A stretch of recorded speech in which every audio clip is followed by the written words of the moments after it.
வணக்கம் மக்களே. இன்றைக்கி அம்மா என்ன ரெசிபி பண்ண போகிறேன்னா இலை கொலக்கட்டை பண்ணுவோம். அப்போம்லாம் பூவரசம் இலையில் வச்சு கொலக்கட்டை பண்ணுவோம். அந்த கொலக்கட்டை எப்படி பண்ணலாங்கிறத பார்ப்போம். வாங்க பார்க்கலாம். இப்போ இலை கொலக்கட்டை செய்யறதுக்கான பொருளை பார்ப்போம். அரிசி மாவு வீட்டில் அரிசி கழுவி காய வச்சு மிஷினில் திரிச்சிட்டு வந்த மாவு, அரிசி மாவு ஒரு 100-150 கிராம் எடுத்திருக்கேன். ஒரு 100 கிராம் கடலை பருப்பு இந்த மாதிரி ஊற வச்சு வச்சுருக்கேன். இப்போ குக்கரில் போட்டு அவிக்க போகிறேன். இது பாகு பதம் வேண்டாம், நமக்கு இது கரையணும். வெல்லம் ஒரு கப்பு வச்சுருக்கேன். தேங்காய் மாவுக்கு போடுறதுக்கும் வச்சுருக்கேன், பூர்ணத்துக்கு போடுறதுக்கும் வச்சுருக்கேன். 2 ஏலக்காய் வச்சுருக்கேன். தேவையான உப்பு வச்சுருக்கேன். இப்போ இந்த கடலை பருப்பை இந்த குக்கரில் தட்டிக்கிடுதேன். ஒரு விசில் போட்டு எடுத்துகிட்டு வந்துக்கிடுவோம். தண்ணியெல்லாம் நல்லா வடிகட்டி மிக்சியில் ஒரு ஓட்டு மட்டும் ஓட்டிக்கிடணும். இந்த இவ்வளோ போதும். ஒரு விசில் மட்டும் வச்சுக்கிடுவோம். வச்சு எடுத்துகிட்டு காட்டுறேன்.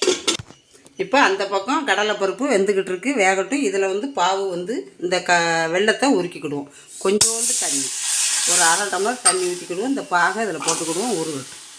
பாகு மட்டுக்கேடி இப்படி கிண்டி விட்டுக்கிட்டே இருக்கணும். இப்போ பாகு நல்லா கரைஞ்சிருச்சு. இப்போ இதை இறக்கி வச்சுக்கிடுவோம். வடிகட்டணும். இப்போ கொஞ்சோண்டு வெந்நீர் வச்சுக்கிடுவோம். மாவு பிணையதுக்கு, கொலக்கட்டைக்கு மாவு பிணைய கொஞ்சம் வெந்நீர் வச்சுக்கிடுவோம். கொஞ்சம் வெந்நீர் இலம் சூடு இப்போ மாவு பிணையதுக்காக மாவு ரெடி பண்ணிக்கிடுவோம். இப்போ இதில் ஒரு சின்ன ஸ்பூனுக்கு உப்பு போட்டுக்கிடுவோம். நம்ம உப்பை பார்த்துட்டு போட்டுக்கிடணும்.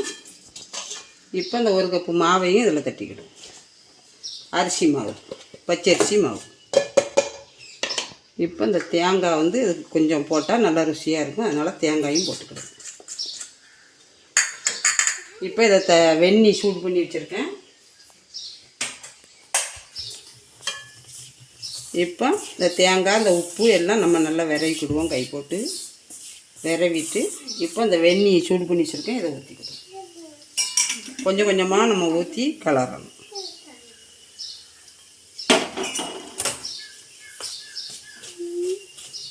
ரொம்ப தண்ணி ஆகிடக்கூடாது. நம்ம கொஞ்சம் கொஞ்சமாக தான் ஊற்றி மாவு பதத்துக்கு கொண்டு வரணும்.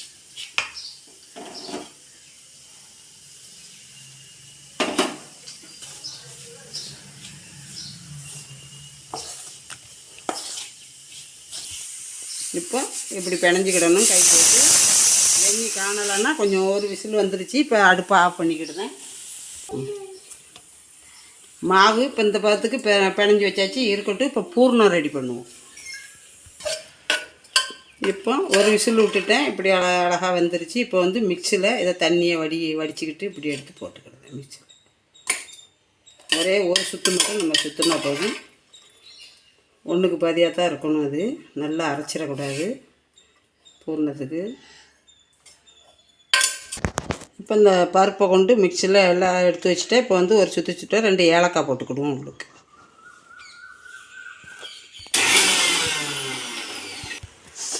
இப்போ மாவு ரெடி ஆகிடுச்சு. இப்போ கடலைப்பருப்பு நல்லா அரைச்சிக்கிட்டு வந்துக்கிட்டேன்.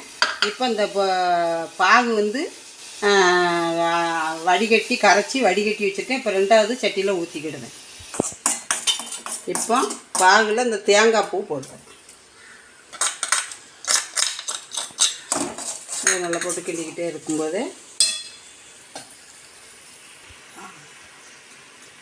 இந்த பூர்ணத்துக்கு ஒரு அரை டீஸ்பூன் உப்பு போட்டுக்கிடுவோம். அந்த இனிப்பை கொஞ்சம் தூக்கி கொடுக்கும். இப்போ இந்த கடலைப்பருப்பை மிக்சியில் ஒரு சுற்றி வச்சுருக்கேன். இதையும் இதில் கொட்டிக்கிடுவோம்.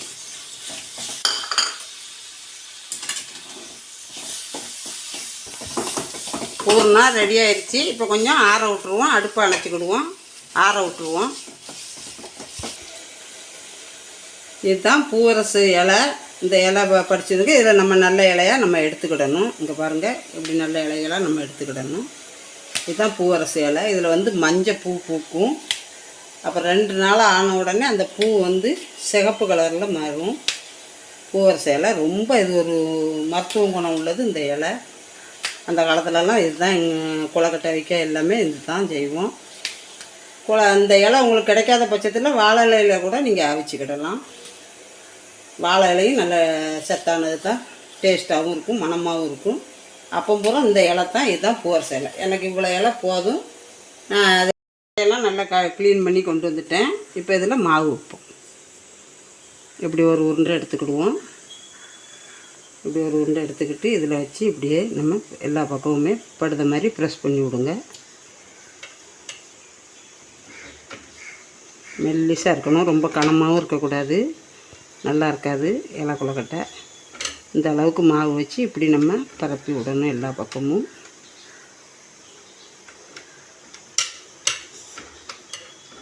நல்ல பூ மாதிரி இருக்கும் கொழுக்கட்டை சாப்பிட்றதுக்கு.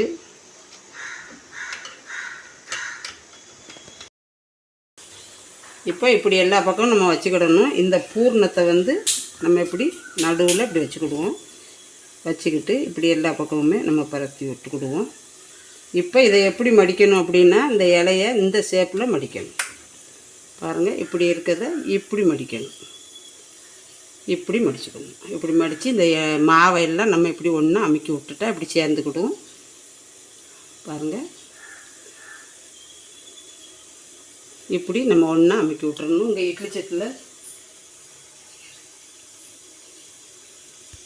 இப்போ இங்கே அடுப்பு பற்ற வச்சு இட்லி கடாயில் தண்ணி ஊற்றி ஒரு தட்டு, கீழே உள்ள தட்டை வச்சுருக்கேன். அதுக்கு நம்ம துணியெல்லாம் போட வேண்டாம், சும்மா வச்சா போதும். இப்போ நம்ம இப்படி பண்ணி பூர்ணம் வச்சு ரெடி பண்ணி வச்சுருக்க இலை கொழுக்கட்டையெல்லாம் அதில் அடுக்குவோம். இப்படி எல்லாத்தையும் நம்ம அடுக்கிக்கிடுவோம். இப்போ கொழுக்கட்டையெல்லாம் பூர்ணம் வச்சு இப்படி இட்லி தட்டுக்குள்ளே அடுக்கிக்கிட்டேன். இப்போ மூடி போட்டு மூடிடுவோம். ஒரு 10 நிமிஷம் 15 நிமிஷம் வெந்துடும். வெந்த பிறகு வெந்துட்டு இப்போ எடுத்துக்கிடுவோம். பாருங்கள், வெந்துருச்சு. இப்போ ஒன்று ஒன்றா நம்ம எடுத்து இலையை உரித்து காட்டுறேன். இப்படி எடுத்துக்கிடுவோம்.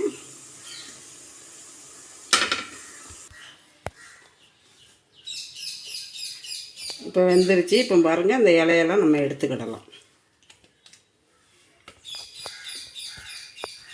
சூடாக இருக்குது, ஆறுன விட்டு எடுங்க.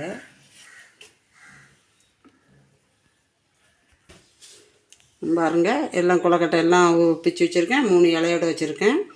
பாருங்கள், பூர்ணம் அழகாக பூ மாதிரி இருக்கும். பாருங்கள்,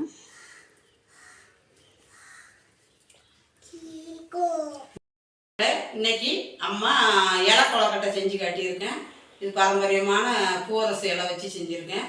இது ஆரோக்கியமானது. அந்த இலை எப்படி இருக்குன்னு செஞ்சு சாப்பிட்டு பார்த்துட்டு சொல்லுங்கள். பிடிச்சிருந்தா லைக் பண்ணுங்கள், ஷேர் பண்ணுங்கள். அம்மா சேனலை சப்ஸ்கிரைப் பண்ணுங்கள். மீண்டும் ஒரு நல்ல ரெசிபியோடு அம்மா வரேன். நன்றி, வணக்கம்.